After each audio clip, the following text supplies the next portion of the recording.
شنونده عزیز، امیدوارم حال شما را خوب میشنوید و تشکر که به ما گفتید که در سبت قبلی صدای ما خوب نمی آمد و حالا من دیگر باره سخنرانی شدم را شروع میکنم. امروز شنبه هست، ساعت به وقت پراگ هفت هست و هفت رو دقیقا و من امیدوارم که شما خوب و خوش هستید و روزهای رمضانی را هم خوب پشت سر میکنید و من چند خبری مهمی مربوط به تاجیکستان رو به سهم شما میرسونم و شروع میکنم از سرگردانی چندین توجیر در ولایت سوق که صدها ماشین رو به تاجیکستان وارد کردند ولی نمیتوانند ماشین خود رو بازپس بگیرند. گپ سر اون است که ماشین های آنها سال برآوریششان تا سال 2005 است و هنوز ماه فوریه سال جاری حکومت تاجیکستان قرار قبول کرده بود که طبق آن ماشین هایی که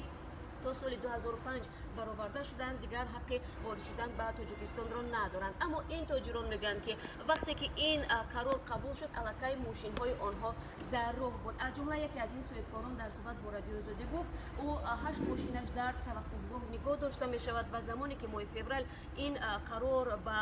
اجرا درآمد الکی ماشین هایش در خارج بودند و در راه به سوی تاجیکستان بودند و حالا او 3 ماه می شود که نمیتواند ماشین هایش رو بازپس بدهد. عموما تقدیر ماشین هایش نامعلوم است و بر ضمن این صاحبکاران مجبورند که برای نگهداری ماشین ها در توقفگاه روزی تا 10 سومانی پرداخت کنند. یک صاحبکار دیگر شکایت کرد که 12 ماشین او در توقفگاه است و او برای آوردن این ماشین ها از خارج از بانک برای 3 ماه قرض گرفته است و الکی فایز بانکی نیز رفته ایستاده است و اگر مشکلش حل نشود و قبل او خانه خراب خواهد شد. در همین حال در ریاست گمرک سوخت به رادیو آزادی گفتند که حکومت تاجیکستان گفته بود که برای دستگیری این تاجرانی که هنوز تو شروع قراری قبول شده ماشین هایشان در راه بود همه گونه چاره ها رو خواهند اندیشید ولی به هر حال با تاکید این مقامات نه آنها و نه مقامات دیگر تاجیکستان بجز از حکومت حق ندارند یا که صلاحیت ندارند که این مشکل را حل کنند و تنها حکومت تاجیکستان میتواند که به این مشکل رسیدگی کند و تا آن زمان ساکنان و صاحبکاران سوخته میگویند که آنها سرگردانیشان ادامه دارد و طبق آمار رسمی تنها در سال 2017 به قلمرو ولایت سوخت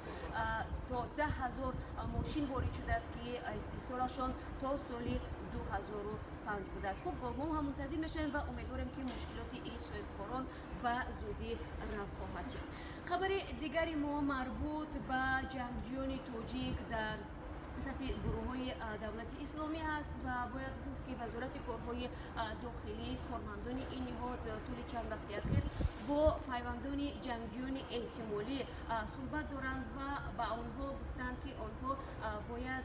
تماس‌های خود را از مقامات پنهان ندارند. این هم در حالی است که به گفته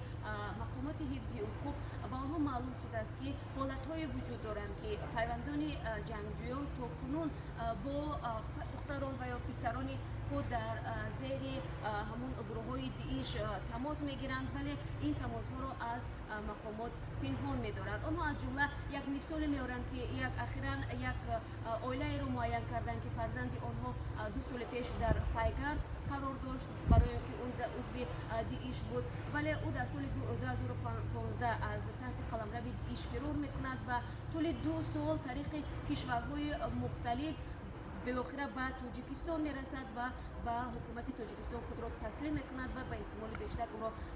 خواهند کرد. اما به مقامات معلوم شده است که طول این 2 سال پیوندان این جوان با او تماس داشتند ولی این تماس‌های خود را از مقامات پنهان نگاه داشتند و طوری گفته می شود از سال 2015 تا امروز نزدیک 100 نفر از جنگجویان گروه دولت اسلامی اختیاراً به تاجیکستان آمدند و آنها را مقامات عفو کرده است. خب یک خبر دیگری ما مربوط به یکی از حادثه هایی است که واقعا هم در این اواخر نگرانی حکومت تاجیکستان را به بار آورده است. این هم بیشتر شدن خودکشی یعنی زنان تاجیک هست که آنها هم خود را میکشند و هم با جان فرزندانشان قصد میکنند. همکاران ما با یکی از این نفران صحبت کرد که نامش خاصیت شریفوف است. او ساکن 30 ساله ناحیه یاغان است و همگی 23 روز پیش کوشش کرد که برای به دریا انداختن خود به زندگیش نقطه بگذارد و خود خاصیت در صحبت با رادیو آزادی گفت او دو فرزند دارد، یک دختر و یک پسر و وقتی که خود را به دریا انداخت تلفنش را به دست دخترش داد و زمانی که در دریا بود حس کرد که پای پسری 3 سالش به دستش آمد و در این لحظه او از کردنش پشیمان شد و خواست که پسرش را به بیرون تله بدهد. در این حالت یک راهگذری که اون هم ساکن نویه یابان بوده است و کمک آمد و مادر و پسر را از دریا بیرون کشید. بعدا معلوم شد که خاصیت شریف و بنابر مشکلات خانوادگی که با شوهرش داشته است و از افسردگی دست به چنین عمل زده است، او قصه میکند که 8 سال پیش با ساکن نویه یابان ازدواج میکند، ولی شوهرش دایم در مهاجرت بوده است و